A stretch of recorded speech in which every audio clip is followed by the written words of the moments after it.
Hello and welcome to another episode of The Art of War. This episode will be a complete guide to the use of heavy cavalry in Medieval 2 Total War. Now in the previous episode we promised we'd dedicate an episode to the use of the 2-second wind strategy. Now since the 2-second wind strategy is focused around the use of a full stack of heavy cavalry, it will be the core of this guide on how to use heavy cavalry. Now this is a perfect example of how the 2-second wind strategy should be conducted. As you can see, I route many of his units on impact, and this causes a chain rout, as you can see, as more and more of his units rout. This is basically just a massive snowball effect, because once enemy units rout, then your units are freed up to go elsewhere and overwhelm other enemy units which haven't routed yet. As you can see, his cavalry, which were initially the only units which didn't rout from my charge, are now being overwhelmed from the sides by more and more of my cavalry. So once you start that chain rout of the enemy, then you've basically won the battle. And that's basically the whole principle of the 2-second wind strategy. And this battle is pretty much a perfect example of how effective this strategy can be. As you can see, I've basically crushed his entire army so quickly, and I've won the battle. The total length of the battle was only like 1.5 minutes, but I already knew that I was going to win by the time I'd started that chain rout. However, things don't always go that smoothly, as demonstrated by this next battle, which ends up being very close because a chain rout just couldn't be achieved. Now this battle showcases some of the do's and don'ts of using heavy cavalry. Now here, France has dispatched only 3 units of cavalry to counter 4 units of enemy cavalry and a general's bodyguard, while the rest of France's cavalry charges the Danish arquebusiers.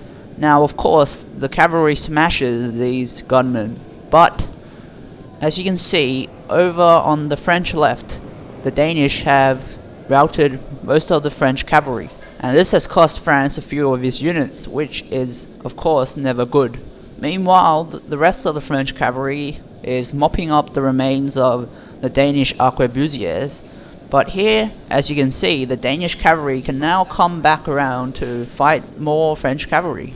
Now our first rule of using heavy cavalry is always to have more units of them than your opponent, since heavy cavalry is simply pretty much the most powerful force in the game. There are a few exceptions and we'll go into those in future episodes, but by getting a 2-second wind army, you pretty much guarantee that you'll have more heavy cavalry than the enemy. After all, your whole army is cavalry, and that's what France has done over here.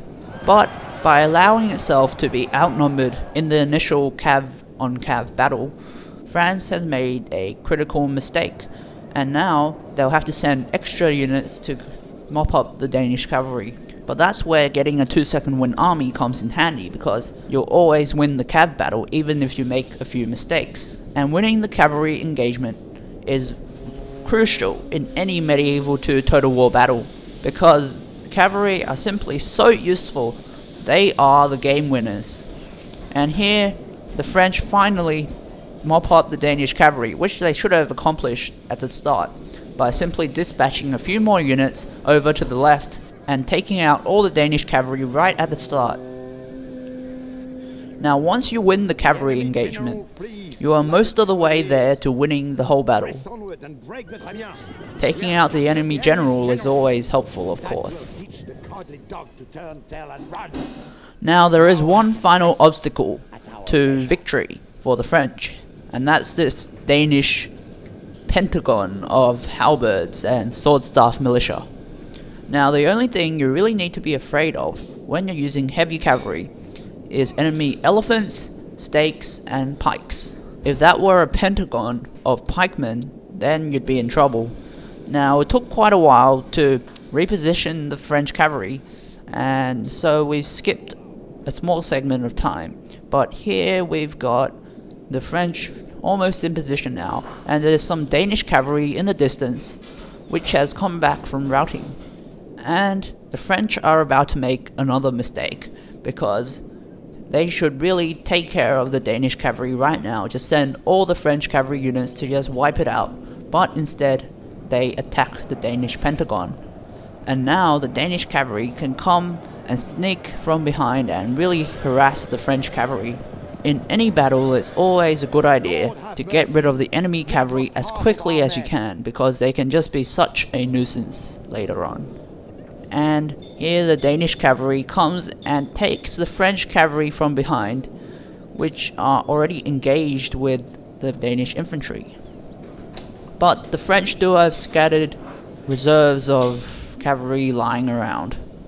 Now the French assault on the sword staff and halberd Pentagon hasn't gone as well as they would have liked.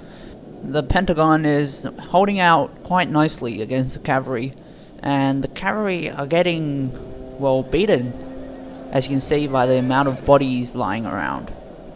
Well, that's partly because the French did not withdraw and charge their cavalry, which is the second rule of heavy cavalry usage. You must always withdraw and charge your cavalry when you're fighting infantry.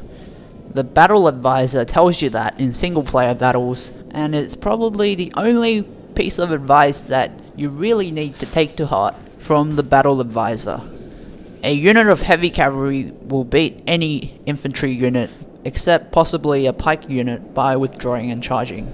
Back to the situation at hand in this battle, the French cavalry are still engaged with the Danish cavalry. This really is a situation that could have been avoided so easily by the French, and the fact that they let the Danish cavalry survive so far into the game is threatening to cost them the victory. Finally, the French have gathered most of their cavalry together, and they finally managed to rout the Danish cavalry for the last time. And over here at the Pentagon, the Danish have sustained quite a few casualties, but they've taken a large amount of French cavalry with them. Now the French cavalry force is severely depleted, and as we skip forward through all the French repositioning again, we see that the French General's Bodyguard is finally in the battle, and the General's Bodyguard is perhaps one of the most powerful units in the game, as demonstrated by it simply wiping out that unit of Abudshares. And this is amplified by the fact that most units at the end of the game are quite depleted, whereas a General's Bodyguard is often saved from combat until the very end in order to protect the general. Now finally, France is starting to withdraw and charge its cavalry, which, as mentioned before, is something you should always be doing against infantry when you're using cavalry. But now Denmark has several holes in its Pentagon because of its casualties, and now it's trying to reposition its troops, which is fatal because now France can charge its troops while they're not bracing, and this would be fatal for even pikes, but since these are just halberds, it's even worse. And now Denmark is looking like it's going to lose, because France has all the cavalry and Denmark now has heaps of holes in its formation. And now with France withdrawing and charging its cavalry, and Denmark with holes in its Pentagon, France really does have the upper hand now. Halberds still stand a small chance when they meet a cavalry charge head on and brace, but now that there's holes in their formation, the cavalry can exploit the gaps and charge the halberds from the sides and from the rear. Because Denmark lost its general early, morale is also low, but even if it wasn't, Denmark would still be in a sticky situation because its formation is broken and it can't reposition its troops for fear of being caught on the move by charging cavalry.